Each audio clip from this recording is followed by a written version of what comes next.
The emergency signal was desperate, short, and terrifying. A dozen ships, burned and limping, transmitted across the galactic emergency band. This is the Kareth trade convoy. Pirates, unknown species, attacked in open space. Coordinates attached. Engines failing. Civilian casualties. Request immediate help. Anyone, please respond. The broadcast repeated, weaker each time. No one answered. It wasn't fear that kept the Galactic Concord silent. It was politics. The Kareth were not allies, only trade partners, and their position was deep in the outer dark. The cost of intervention would be steep. And the attackers? Unknown, which meant dangerous. Too dangerous. So the Concord did what it did best, waited. Calculated. Filed reports. 3 days later, the signal stopped. And the stars, silent and cold, moved on. Except someone did hear the call. Someone who was never supposed to. Deep in a quarantine zone labeled Class V Hazard, Deathworld, a listening array blinked green. Humanity's deep space warning systems, set to monitor alien movement and piracy, intercepted the message. But humans weren't part of the Concord. They weren't even invited to be. In fact, most species considered them dangerous, volatile, and barely post-tribal. The term Deathworlder wasn't a slur, it was a warning. A warning that had now received a distress call. And humanity answered. The first ship that arrived wasn't marked. No transponder, no formal ID. It simply dropped out of FTL like a thunderclap and settled above the wreckage of the Kareth convoy. The pirates, still feasting, still plundering, paused only briefly. It looked small, sleek, unimpressive. Then it spoke. Unregistered vessels. You are in violation of Article 9 of the Interstellar Survival Accord. This convoy sent a distress signal. You ignored it. We didn't. The pirate leader, a thick-skinned Varnick with gold rings pierced into his jaws, laughed. And who are you, little thing? There was no answer. Instead, the human ship fired. One beam. White hot. Precision-made. It didn't just destroy the pirate flagship. It erased it. The explosion didn't scatter debris. There was no wreckage. Just light, silence, and the screaming collapse of a battleship's heart. Then the ship moved. It didn't fly, it hunted. In 7 minutes, 11 pirate ships were gone. Not disabled. Not wounded. Gone. When the last pirate tried to run, it was already too late. The human ship predicted the move 3 seconds before the pirate even made it. A single rail shot carved through space and split the vessel like it was made of paper. Kareth survivors, watching in terrified awe, whispered to each other. Deathworlders. The human ship, now alone among the wreckage, opened a channel. This is the Terran Fleet Response Unit. Convoy secured. Survivors will be transported. Medical aid en route. Recommending permanent Concord patrols in this sector. The message wasn't just sent to the Kareth. It was transmitted galaxy-wide. And the reaction was immediate. Concord halls lit up in alarm. Representatives from over 50 species gathered in emergency session. The humans had deployed war assets outside their borders, again. Unprovoked. Independent. Ruthless. They acted without clearance. They destroyed 12 ships in minutes. They just broadcast their power like a threat. But the Kareth ambassador said nothing. She stood slowly, eyes wide, arms trembling, and finally spoke with raw, unfiltered emotion. If they hadn't come, we'd all be dead. No one responded, because they knew she was right. The official Concord response came late. Polished statements. Pleas for calm. Political apologies sent to Earth. But the humans didn't reply. They were already moving. Not in anger, not for conquest, but something worse, as the galaxy would soon learn. They had gotten involved. And when Deathworlders get involved, things don't go back to normal. They change. Forever. The Kareth survivors didn't know what to expect as the human rescue ship docked. They were used to sleek, sterile vessels with med units and indifferent medical bots. Instead, the human craft that extended docking arms to their crippled transport was built like a warship, but moved like a surgeon. Every panel was armored. Every hallway echoed with quiet tension. Inside, the air was thicker, warmer, and smelled of something unfamiliar. 3 human crew members greeted the Kareth. They wore practical suits, but their expressions were soft. Calm. One bent down, offering his hand to an injured Kareth child whose leg was splinted with scrap metal. Let's get you somewhere safe, little one. His voice was gentle, but his arm had the weight of forged iron. He lifted the child with ease and didn't flinch when green blood stained his uniform. The Kareth parents could only stare. The humans treated them like people. As medical care began, one of the Kareth captains, a female named Syrinx, asked the question none of them wanted to voice. Why did you come? You're not Concord. You weren't obligated. The human officer, Commander Rain Harrow, met her gaze. We're not Concord, but we don't ignore distress calls. Pirates don't get to eat civilians. Not in our galaxy. You didn't even ask who we were. Didn't need to. Syrinx tilted her head, her mandibles clicking with confusion. That's irrational. Rain smiled, though there was no amusement in it. No, that's human. Back in Concord space, panic brewed beneath the surface. Earth's silence was scarier than their weapons. The fact they hadn't issued threats, made demands, or even claimed responsibility sent bureaucrats into frenzies. They're unpredictable. They're emotional. They're dangerous. A Harnack general slammed a metallic fist on the table during a security meeting. They destroyed a dozen ships in minutes. They are destabilizing the balance of deterrence. An older Sarothi diplomat leaned forward, her silver eyes glinting. Or maybe we're just realizing how fragile that balance was. Concord dispatched a probe ship to the wreck site. When it arrived, the scene was like a battlefield from myth. Blackened hulls, frozen corpses, not a single scratch on the human vessel, and one lingering message etched into space beacon code. Distress received. Response delivered. Threat neutralized. There were no demands. No boasts. Just brutal precision. Meanwhile, on Earth, public reaction was muted. The media covered the incident briefly. Commentators praised the action, while some debated the legality of cross-border military responses. But overall, life continued. Because for humans, saving people, even aliens, was normal.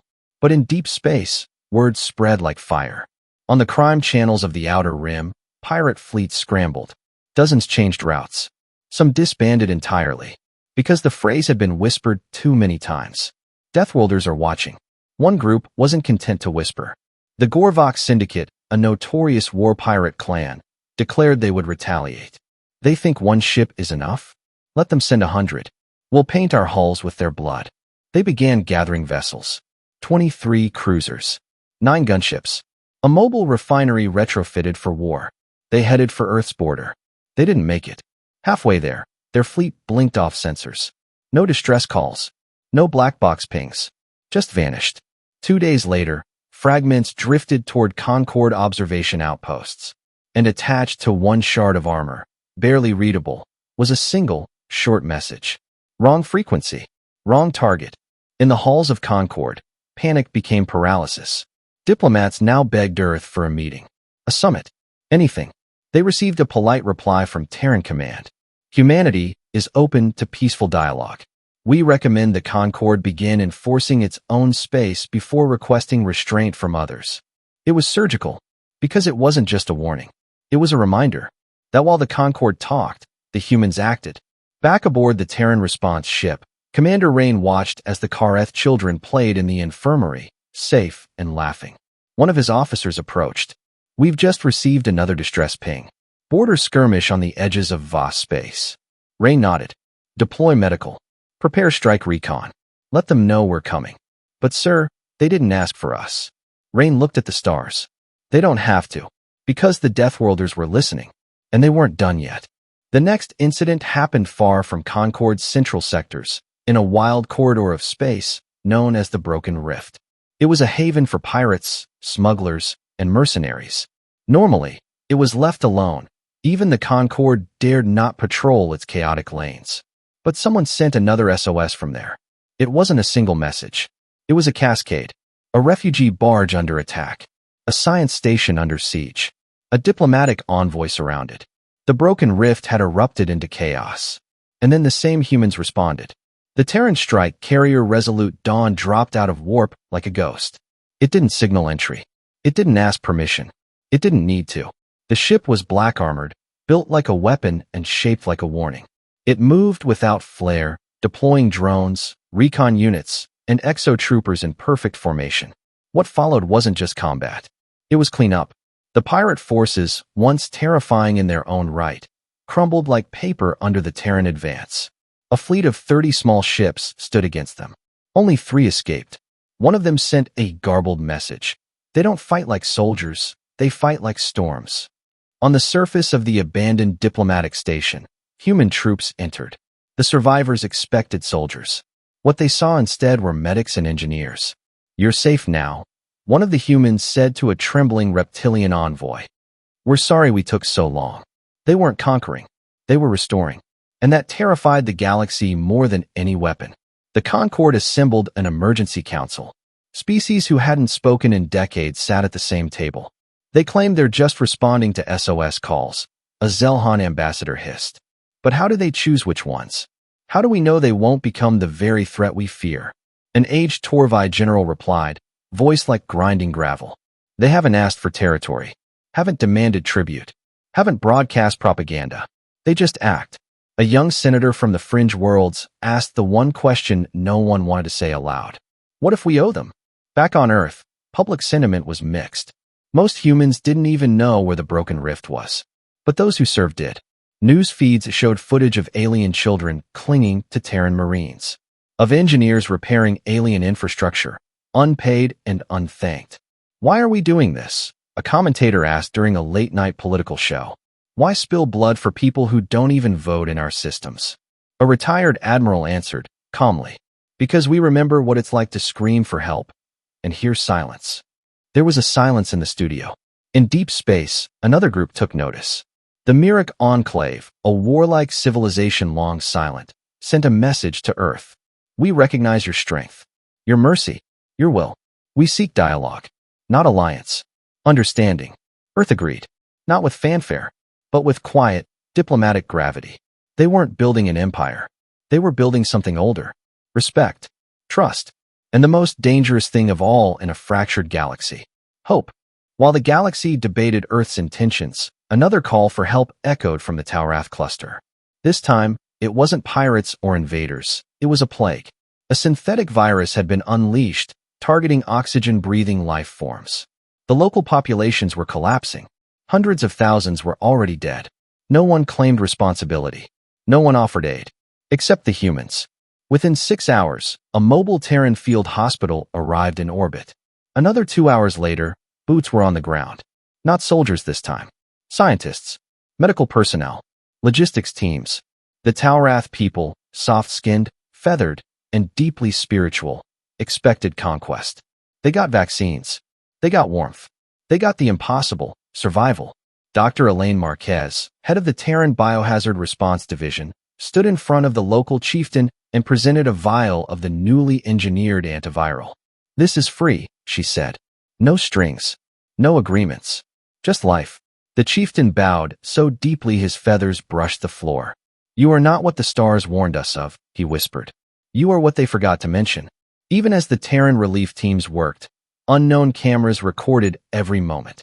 Footage of humans comforting alien children, of human doctors collapsing from exhaustion beside their patients, spread through the galactic datasphere. The galaxy was watching, and so were its enemies. From the ruins of a dead star system, the Varn Dominion emerged, a techno-organic race that thrived on harvesting other species. They viewed humanity's compassion as weakness, opportunity. They moved to intercept the Terran hospital ship, Mercy's Grace, en route to the second Taurath moon. They didn't make it. The Terran escort destroyer Vigilant Vow jumped in, its hull humming with plasma rail energy. No warnings. No broadcasts. Just action. It tore through the Varn interceptors like a scalpel through rotten meat. Within minutes, nothing hostile remained in the void. A single transmission followed. Humanitarian zones are sovereign. Violate them at your peril. It wasn't just a rescue. It was a declaration. The Concord scrambled again. Rumors filled the void. Some feared invasion. Others hoped for protection. In the old stone chambers of the Varaxi Emissariat, an elder sage turned to the galaxy's assembled ambassadors. "You misunderstand them," he said. "You fear the weapons, but it is their heart that should terrify you. It burns hotter than their suns." As Terran ships pulled out of Taurath space, the cured and the grieving alike stood beneath their skies and wept. Not because they were afraid, but because, for the first time in generations, they were not alone. Weeks passed since the Talrath crisis. The galaxy was no longer debating whether humanity belonged among the stars. It was now bracing for what humanity would become. The Terran fleet did not expand. They did not conquer. But they answered every call. Every SOS. Burning moons. A terraforming ship arrived. Collapsed governments. Mediators in plain suits walked in, unarmed, but decisive. Alien slavers attacking fringe colonies? That's when the Deathworlders arrived. Not diplomats. Not doctors. Marines. Drop pods cracked the skies. The air burned red as powered armor struck down slavers with ruthless precision. Human forces liberated 8 colonies in under a week. The galactic slave rings collapsed overnight. The Deathworlders planted no flags. They demanded no tribute. But the message was loud. You harm the helpless, we come. The Concord convened an emergency session, desperate to discuss the growing influence of Earth. But Earth didn't show up. Instead, the Secretary-General of Earth United broadcast to every known world. We are not gods. We are not monsters. We are people. And we remember what it felt like to scream for help into the void and hear nothing back. The speech went viral across all known networks. A small child on the Agrathi homeworld, barely old enough to speak, reached out to a hologram of a Terran medic and whispered, "Will they come for us too if we're scared?" Her mother, tears in her eyes, replied, "They already have." Some called it manipulation. Others called it policy. But more and more systems began aligning with Earth. Not out of fear, out of hope. On the edge of known space, the last Varn warlord gathered his armada. He believed humanity was spreading too quickly, that they would turn imperial. He launched a preemptive strike on a border station in the neutral Dravari system. That station's distress beacon reached Earth in 3 minutes. 10 minutes later, the Crucible, a Terran battle carrier unlike anything seen before, exited warp near the system. It was followed by 3 dreadnoughts and 100 drone craft. The Varn fleet charged. It never reached firing range. By the time the smoke cleared, a single message remained floating in the comms net. Last warning. We protect what calls to us. In the ruins, an AI-driven beacon remained, constantly transmitting one phrase in hundreds of languages. Your cries were heard. Humanity didn't come to conquer the stars. But when the stars screamed for help, it was humanity who answered. And now the galaxy finally understood. The most dangerous thing about a Deathworlder is their heart.